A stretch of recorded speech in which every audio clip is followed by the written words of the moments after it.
Well, let me extend a really warm welcome to all of you here who are there to join our Raisley webinar today. A really great welcome. My name is James. I am the enablement lead and head, and I look after education and enablement at Raisley. So, if this is one of your first webinars with us, a really, really warm welcome. We're stoked that you could join us and really see how, as you learn more, you grow more in your digital fundraising.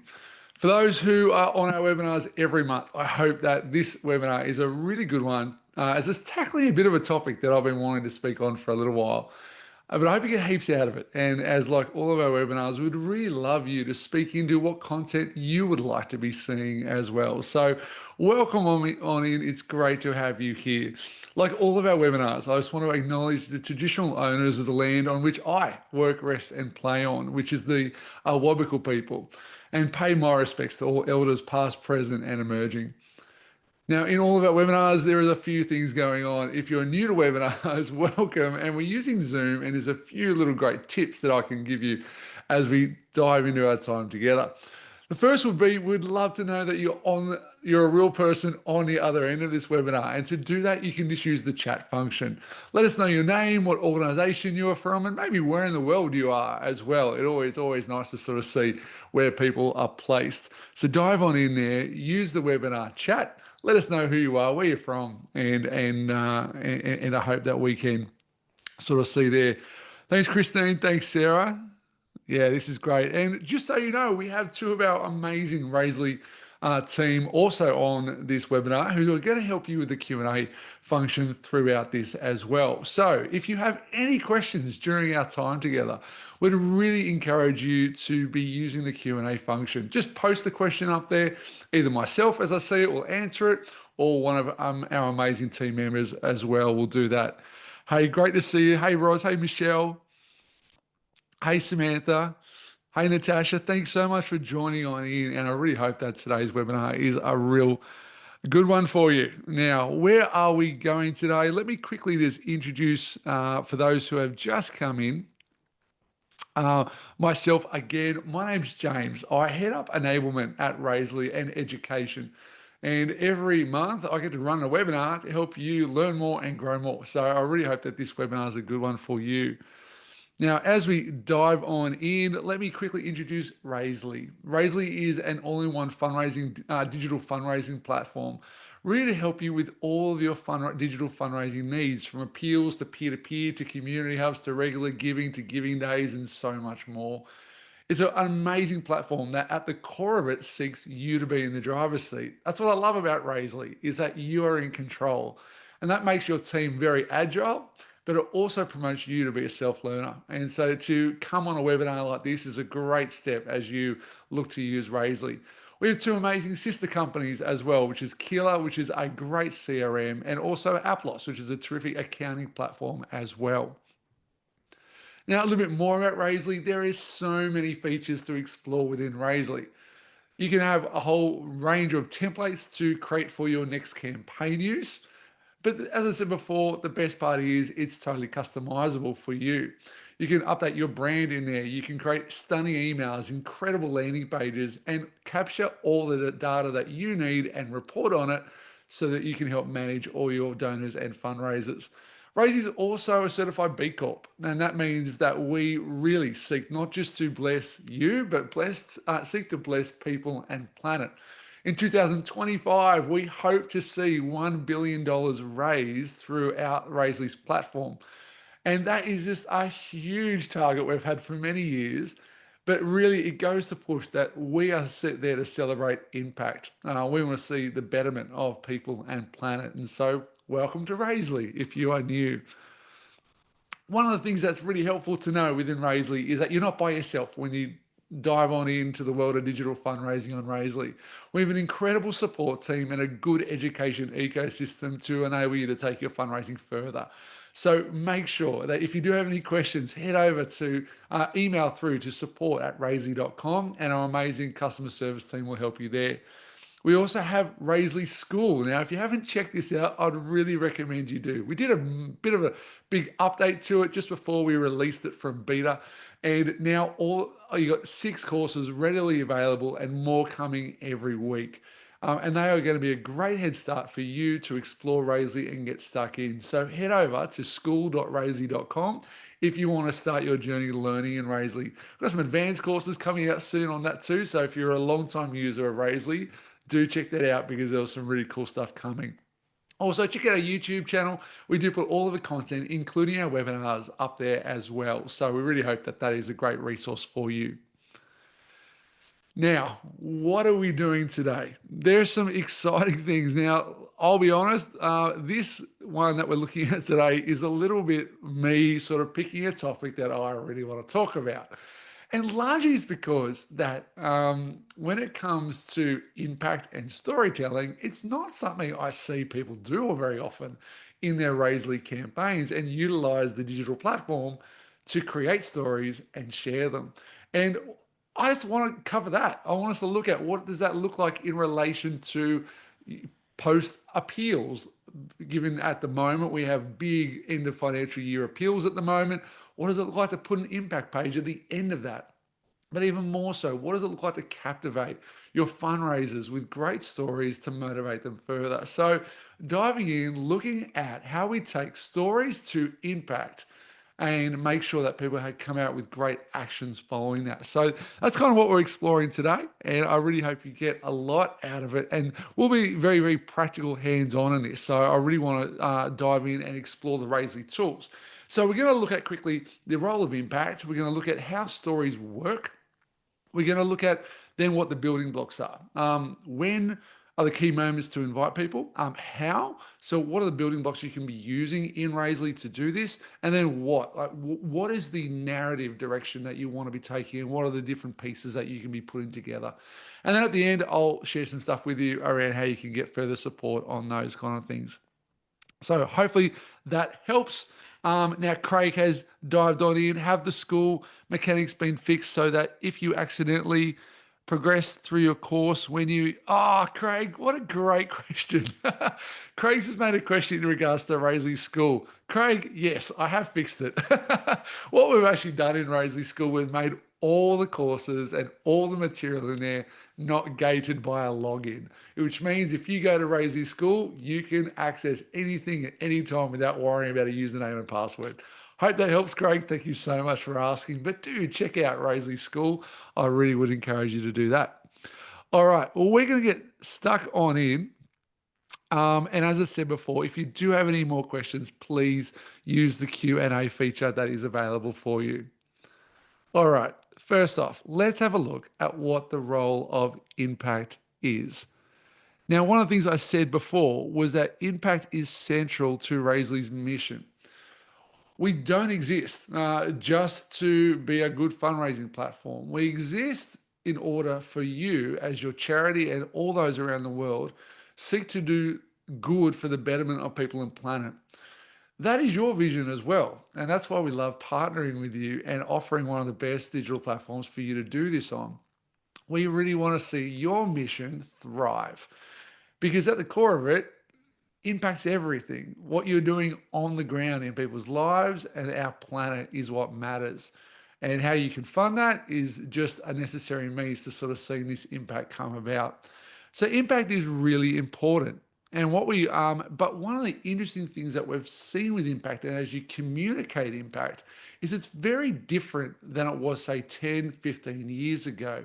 And been some real big shuffling.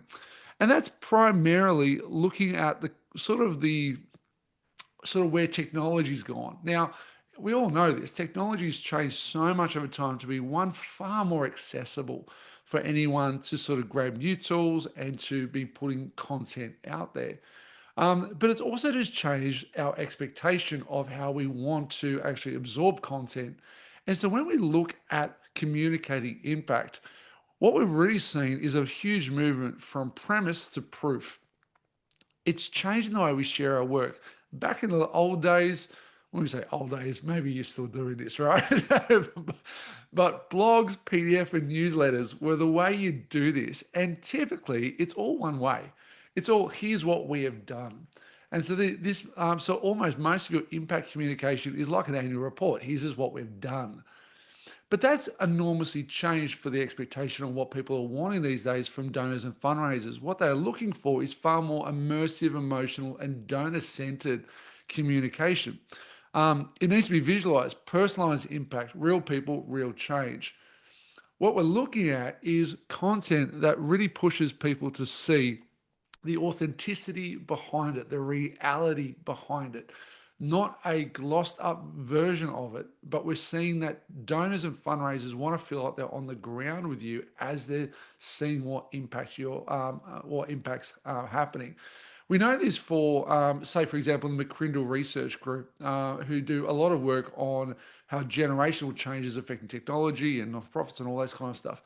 And they make the real keen awareness that the younger generations are going toward two things. One, regular donations.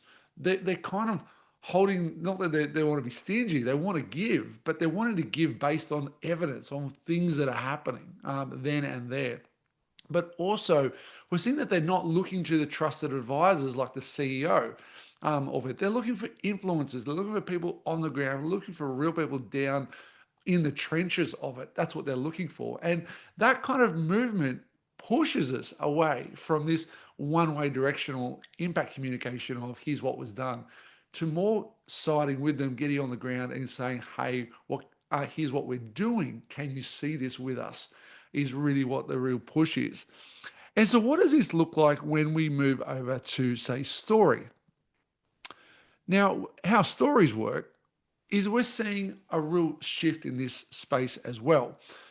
Share more with less is really the sentiment, if you want a slogan for this, but we're focusing on bite sized moments in the real world. Now, there's three things to pick up here. First of all, stories start at the start.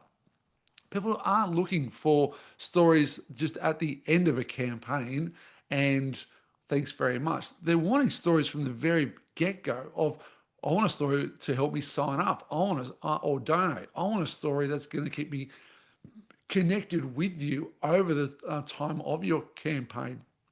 Stories at the start. And one of the expectations around this, it doesn't mean just story, and this is what I kind of like about stories these days. Your stories don't have to be insanely polished either, which means they can start from the start, even if you don't know what your impact will be yet, even if you're not sure what the project is, the funds are going to specifically go to. People still want to come on that journey with you, even if you're at the research phase. And so, stories from the start, wherever you're at, is a significant step. The other one is that stories that have come from the source. As I mentioned before, people are, particularly in the younger generation, I feel like I'm one of these people. I'm not sure whether you are, but I want to hear stories from the people who are doing the work, not people in leadership. And this is very much where the younger generation is looking for their influences. They want to see someone on the ground. They want to see someone who's like them. They want to see someone, a peer, interact with this, not a CEO. And that big change means that we have to reach in to look at stories coming from source material. What does it look like for your field workers to generate new material very ad hoc on an iPhone, upload it as a reel, and away you go? What's really great, if you want to see a really fun example of this, is we got to build Wombat Awareness Organisation's website and their appeals for them late last year. It's a really great organisation. Huge time for the team there. There's only a team of two of them that manage this amazing wombat sanctuary down in South Australia. And if you go to their Facebook channel, their Facebook page, you'll see they've got over 250,000 followers on Facebook. One of the things I think has contributed a lot to it is if you look at their reels and their video content, it is short, bite-sized pieces to show what's happening with the wombats. And it's there regularly. Like every second day or so, you're going to see a new video.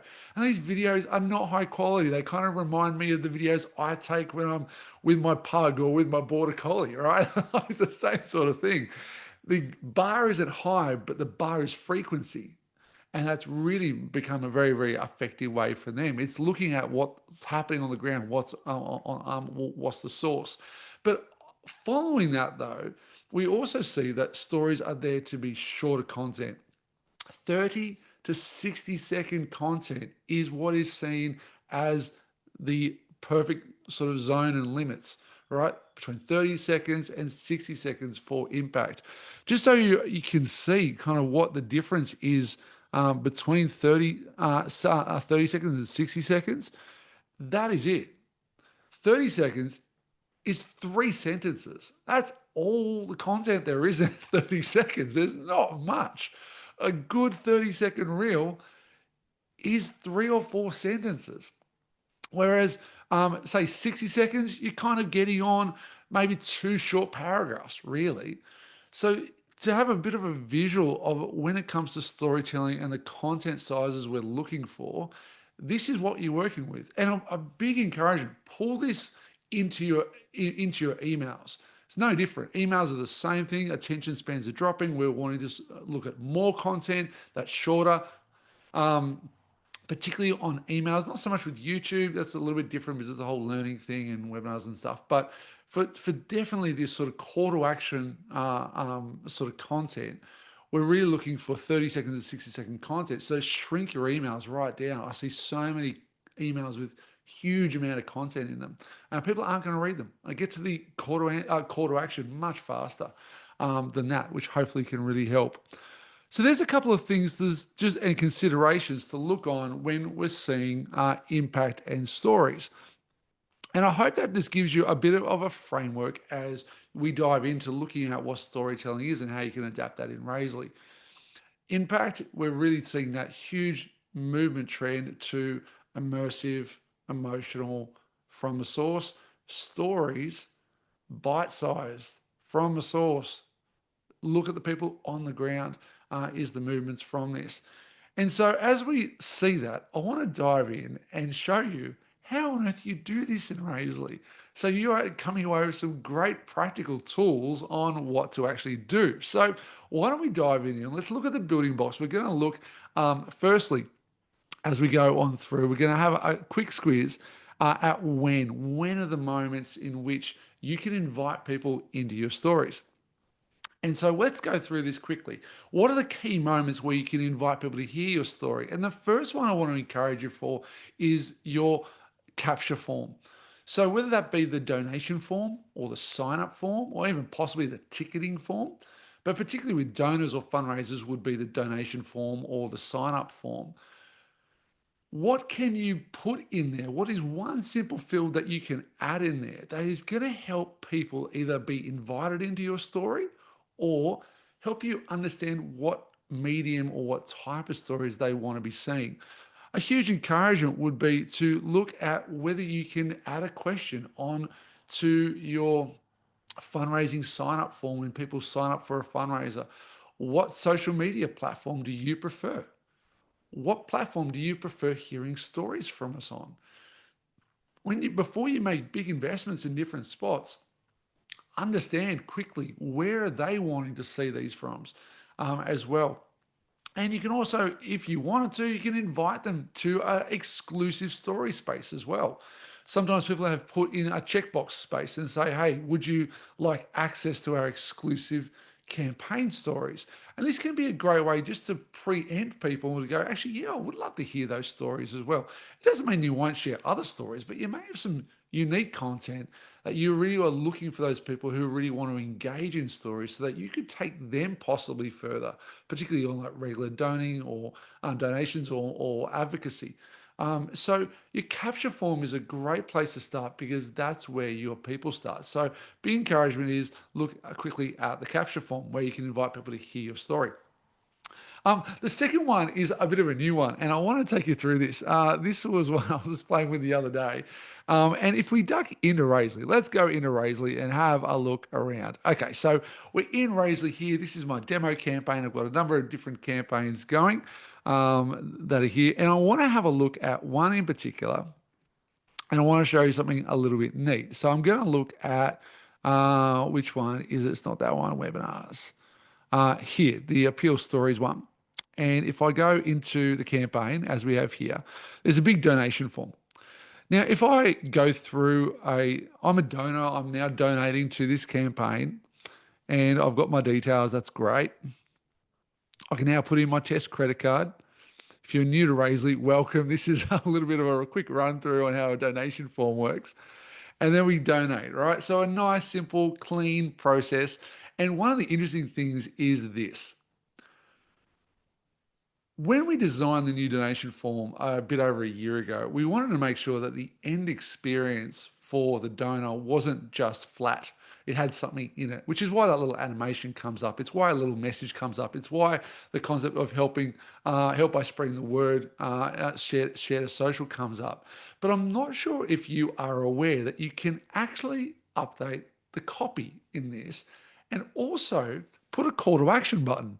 As you can see here, I've got this big call to action button.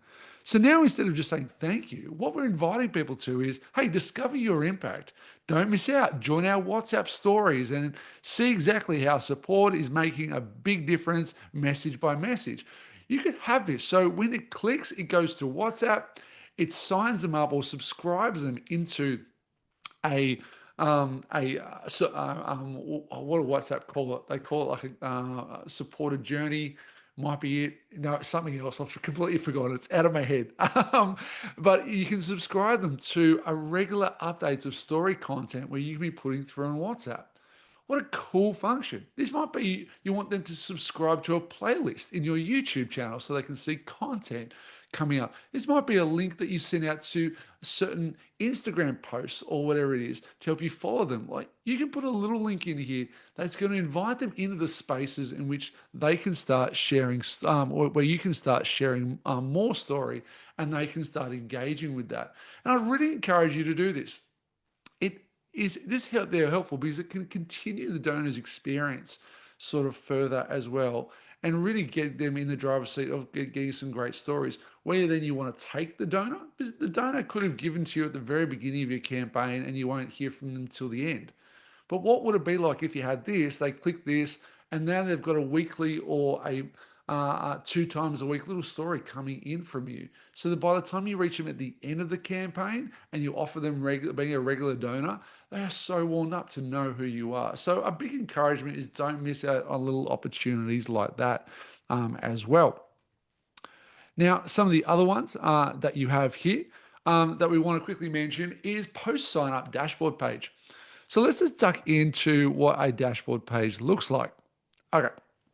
So when in Raisley, you're creating a peer-to-peer campaign. And for those who are new to Raisley, a peer-to-peer campaign is pretty simple. All it is has the ability for someone to sign up. When they sign up, they get their own independent, personalized landing page that they can share with their friends and family and receive donations for. So that's at the core of it, what a peer-to-peer campaign is.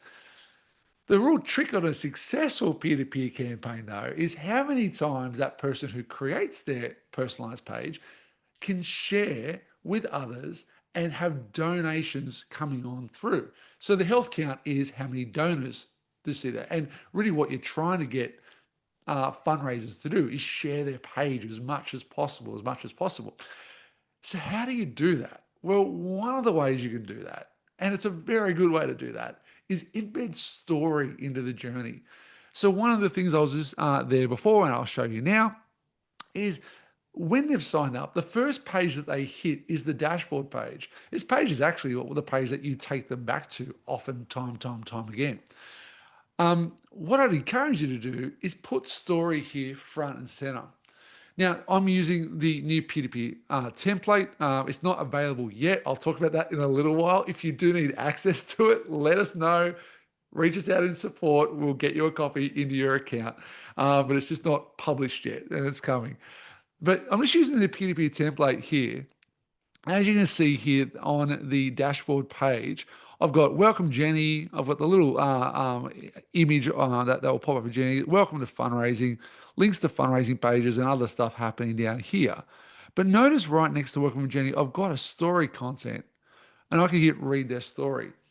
Now, this is actually using the feed block. It's a little variation on the feed block, and I'll show you the secrets behind this and how to make the feed block look like this because I love this style for stories. And it's really, really easy. But one of the great parts is that you're seeing here is already Jenny can see a story that she can connect to. And because in Razor you can customize so much, you could create different stories for Jenny at different moments of her fundraising journey. So if Jenny is, say, up to her 10th donor, you could change the story out. You can make dynamic stories through this. And because it's the feed block as well, you could actually have multiple stories. And they could just swipe across like a carousel sort of pagination style. So that's a really, really neat little trick and a great place to embed stories to invite people to. All right. So we've got capture form, donation form, also like end of donation. You've got the dashboard page. One of the most low hanging fruits is your emails. Emails are just going to be there, and I'd really, really encourage you to just know that emails is still one of the primary spots to invite people to sort of read stories. One of the suggestions I would make with emails, and it kind of comes from my favorite email, and it's a little bit personal. There is more backing of how this works in the whole email marketing world. But the Barefoot Investor, Scott Pape, has always done one of my favorite emails, and the main reason why is he has a major piece of content at the beginning, but then underneath that you've got three options of articles that I want to have a look at. Creating options is such a good idea because if we have one, or we think that people are going to absorb all the content in one big hit, you'll miss people. But if you quickly just give people, hey, here's an option, click here to look at, here's an option, click here to look at, and if you have a good little subject line on that link, it just means that people just feel like, oh, the power is in my hand. And every time I get this email, there's always an option I click before other ones. And it's such an effective way. So when you're looking at emails and stories, a big encouragement, stick to that word count. Use imagery, really, really big one, but offer people options of what stories that might resonate with them and use a really good subject line on the link as well. But the other one I want to quickly just take you into is end of campaign landing pages. And I actually have an example for you, and we're going to sort of work through this example in a little bit. And this is what I would call a end of campaign landing page, where really what we're doing is we're presenting the impact that someone has had and also giving them a call to action, such as become a monthly giver. These can be really, really effective and a great space to be putting more story in as well. And so as we look at that, you got those ones there. So they're the when moments of where you can be injecting story in. And the next one we want to have a quick look at is what's at your disposal. So what can you actually use in Razorly? Now, here's kind of where we're going to dive in and get really a little bit in the tools. And I love this space. This is my happy place. And I want to show you how you actually build this out and what functions are on Razorly where you can be doing this. And I want to take you through just a few of them. And we'll make sure on the post-webinar email that you have links on how to do some of this stuff as well that we'll make available for you. So it'll be nice and easy. So I'm going to go through things like row backgrounds, video embeds, blogs, image gallery, buttons, feed block, image block, quote box, stat block, and show you sort of how they all work in these kind of experiences. So why don't we dive on in and let's have a little bit of a look through some different things. As I'm getting this prepped, if you do have any questions, please reach out via the link there as well. All right. So the first one, I'll have a quick, let's maybe get right back to basics, right? So rather than maybe starting here, let's get back to blogs. Now, the blog function in Razorly is very underutilized, kind of for a reason. I'm not a huge, blogs are really interesting. Largely people invest in blogs for SEO purposes, is really where the bang for buck is, because there's at times way better ways to tell stories, particularly on social media.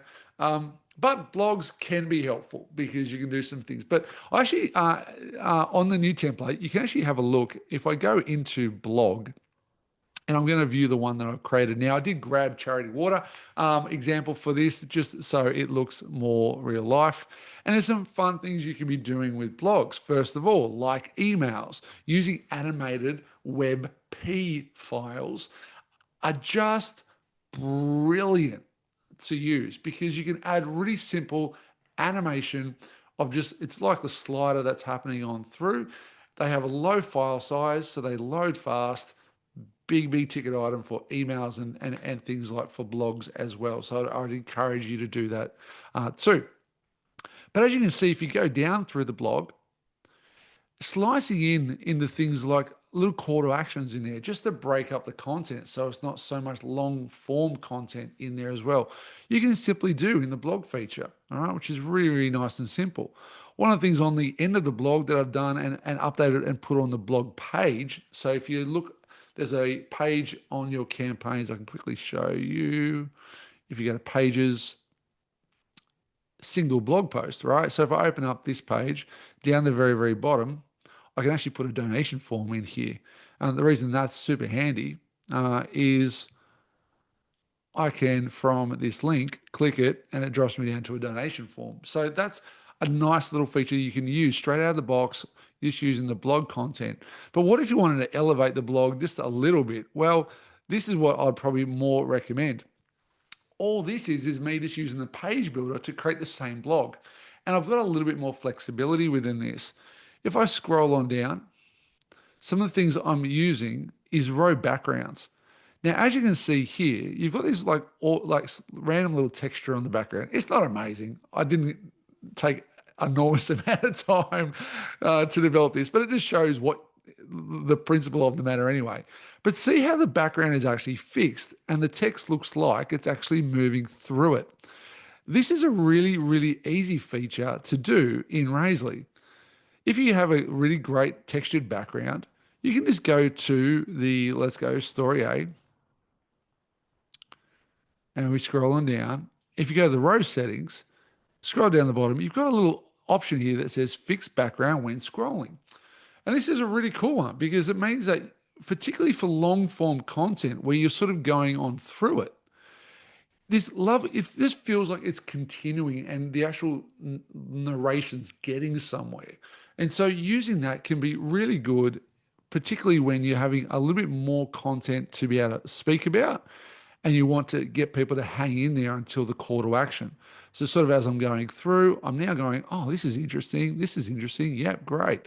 Awesome. Oh, call to action. Now I can action that. And you've also got some imagery there. But also one of the things to notice, I've also done the same effect down the bottom. So you've got an image down there, which is really nice and clean.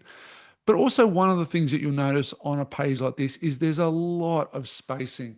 One of the big encouragements to make, if you can please do for me, is give breathing room to your designs. When you're using the page builder, making sure your rows have a vertical spacing of at least 60 pixels.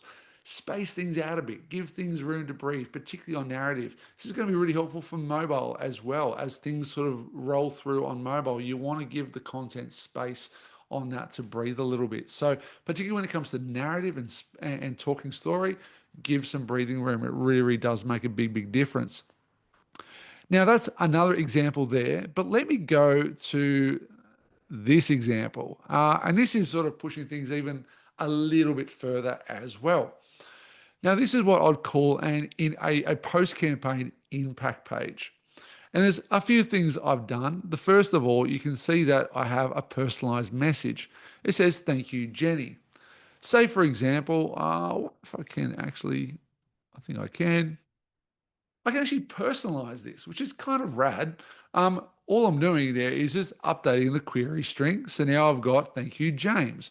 What this means is that when most people are going to land on this page because you've sent them an email, behind that email link, you can put some data in there and that data can pre-fill into this page for you as a simple one, such as their first name can come into that as well, which is really nice and neat.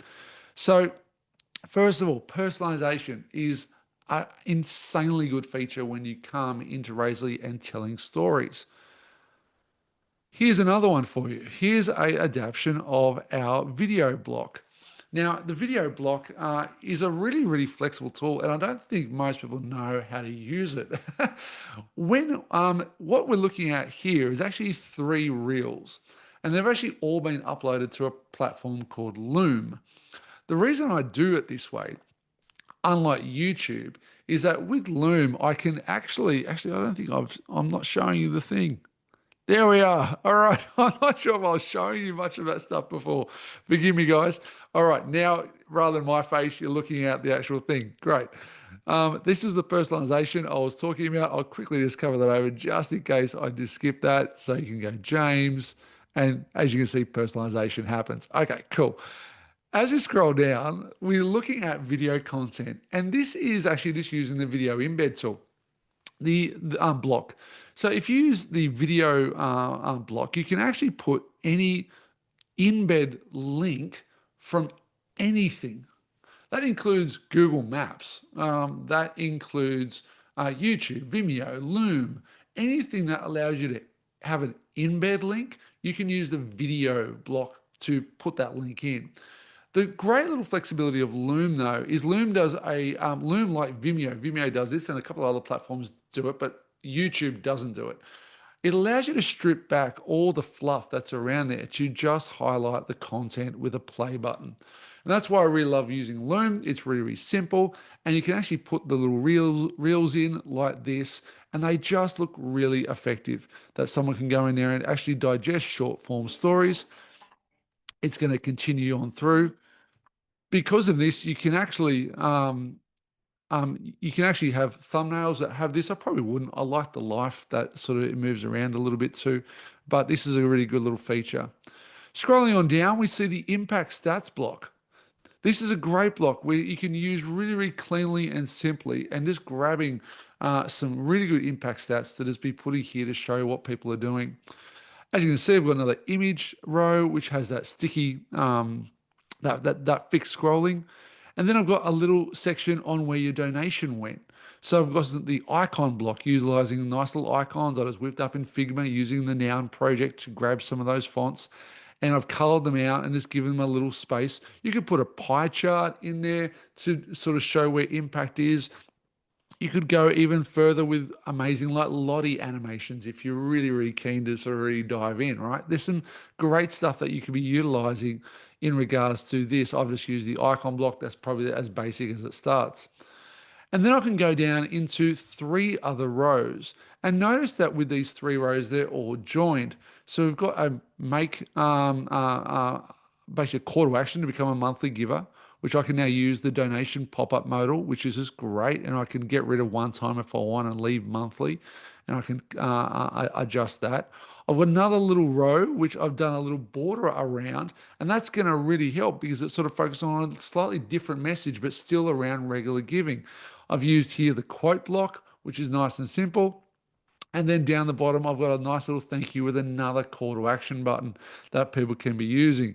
And then to finish it off, again, great image, nice and emotive, using the fixed background. It can really, really do a lot. And so, there's a whole bunch of things sort of in something like an impact page, which I hope is going to be really, really helpful for you as you go through. Now, I'm going to give you a link to this page so you can explore this a little bit more, particularly when I run a webinar and you're looking at my face rather than looking at the demonstration. So hopefully that'll just give you some space to sort of absorb what you can be doing in Razy to make a really, really neat little impact page. Now, the greatest part about this is that within Razy, you can create as many as you want of these, as many as you want. You can personalize the living daylights out of these. One of my big encouragement with an impact page, it's utilize, and particularly post-campaign impact page, would be utilizing it for a longer term campaign, like a 8-week campaign or a 3-month campaign where you're really summing up everything. But if you have a great CRM, you can, and a good email marketing platform, you can put a lot of information into that link that people click on. And when they click on it, it goes to the Raisely page and it personalizes so much. Within this, you could show how many donors did you get up to, and what impact does that achieve? How much did you raise? How much does that achieve? You can do so much in regards to motivating that person specifically around what they can be doing as well. So a big encouragement is to dive on in and have a bit of a play. And I'll make sure that in the email you have a link to sort of just view what I was showing you just before as well.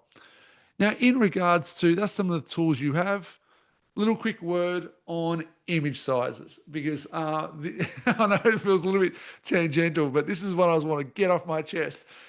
This is probably one of the most asked questions that I would see come on through Razy. What is the image size that is recommended people use? Really simple. The biggest you possibly can in regards to its resolution, but the smallest file size that you possibly can. So you're kind of gone are the days where you have to size an image for it to be on web. You don't. That's not kind of how it works. Within an image on the web always fits in a frame. It's actually the size of the frame that matters, not your image. And so the whole goal is make your images the biggest you possibly can in resolution, but make sure they are under 300 kilobytes. Otherwise, if they're over a meg, you're doomed, right? This thing's going to be so slow. Google's not going to rate you very well.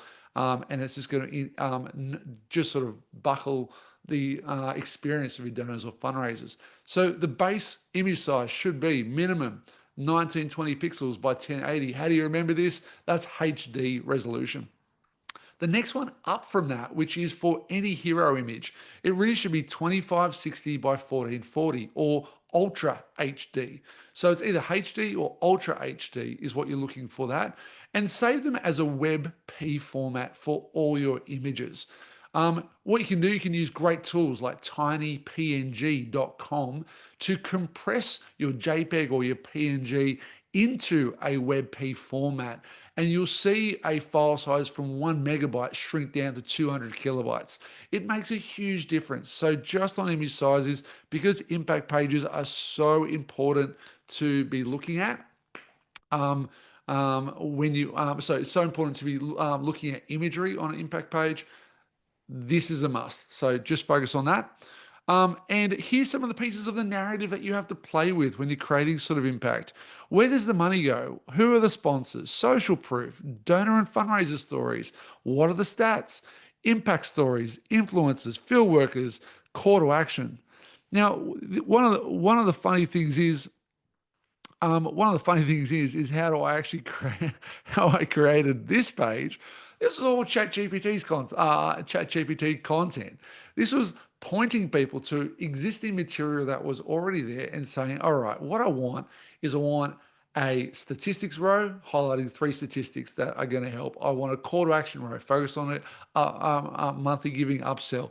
I want this and this and this. So really what I asked ChatGPT to do is grab these little sections here and create for me the narrative that I'm needing for my impact page. And I spat me back an absolute ripper. I grab that content, I put my impact page together, and then you can review it. And then you can, so build it quick and then review, which is a real big encouragement for you as well. So there is so much that I've given you in all of this.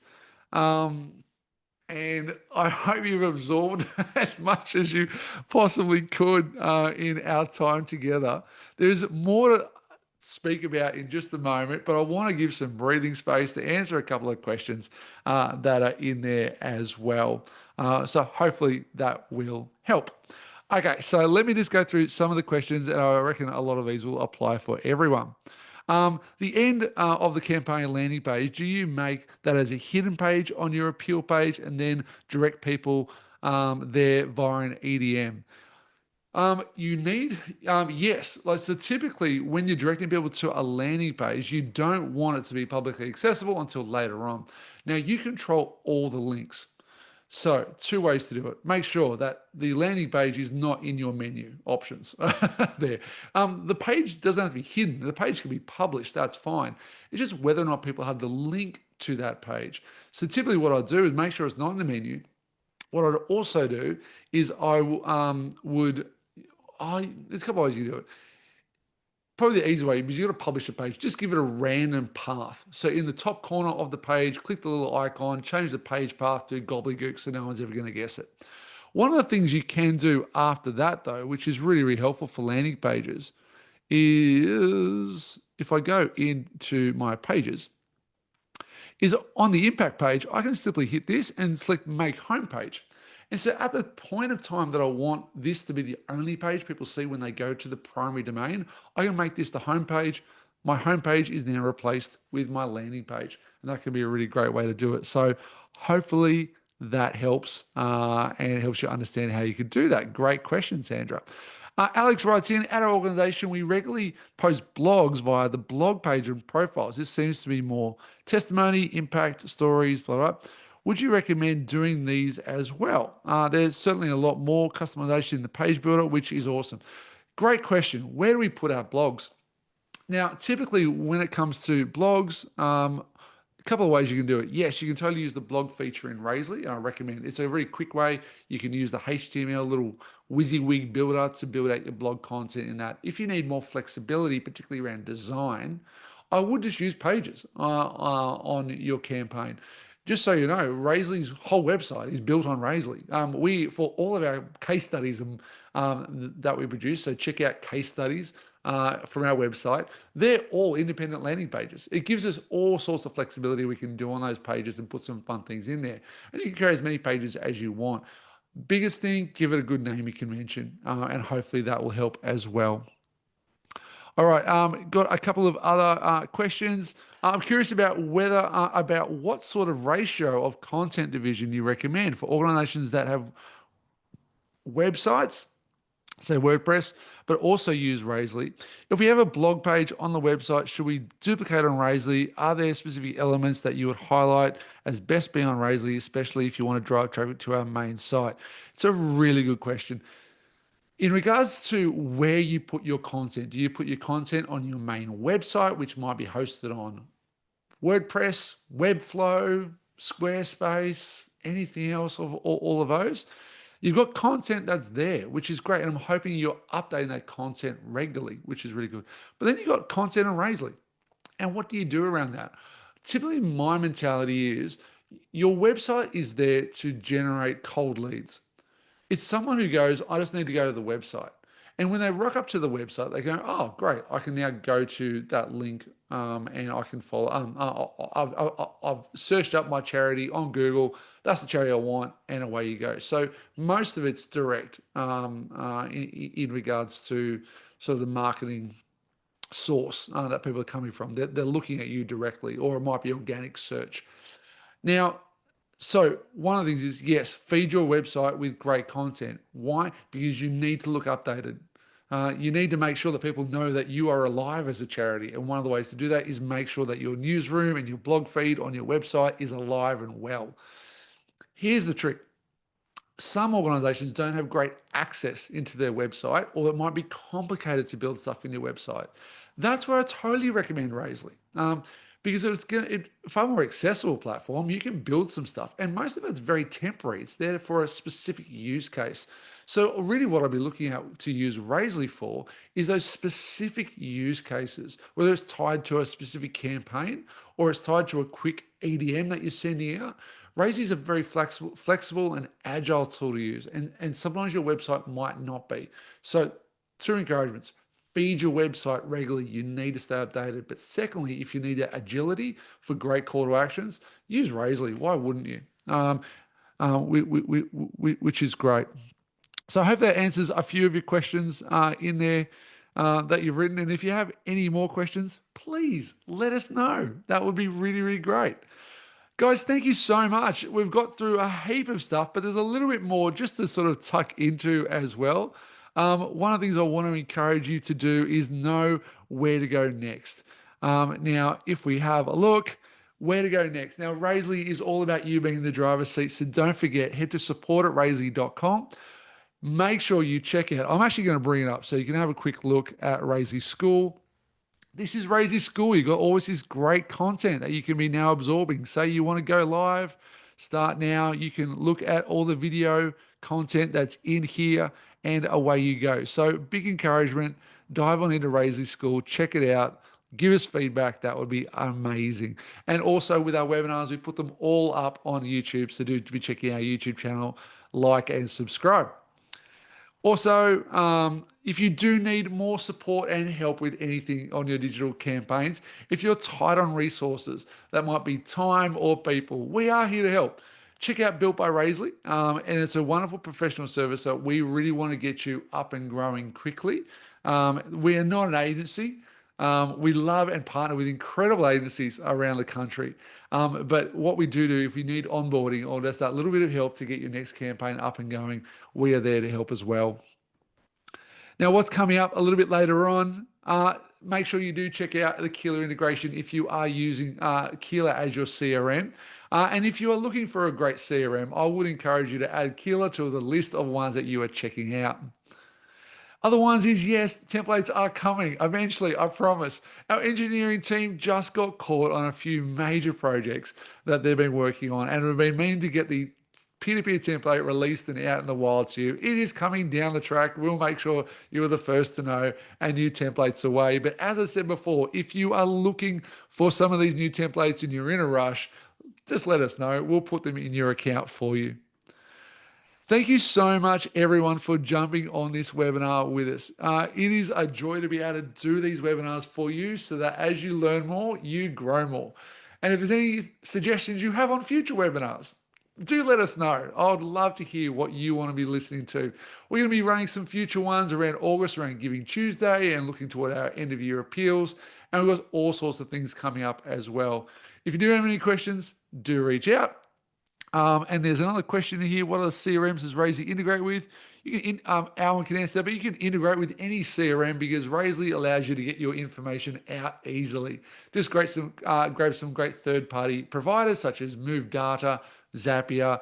You can integrate with any of the CRMs that are out there using some great third-party tools as well. But I think that's it. I think you guys are doing really well. I hope you had some lunch. I hope you have been waiting for lunch. Have a wonderful rest of the day. And thank you so much for growing on Razorly. We hope it's a great platform and we hope you dive even deeper with it. Guys, we'll catch you next time. Thanks again. See ya. No worries. Thanks, Sarah. Thanks, Alana. Yeah, so good to see you guys. This is great. Thanks, Alex. Thanks, Pauline. No, absolute pleasure. Really great.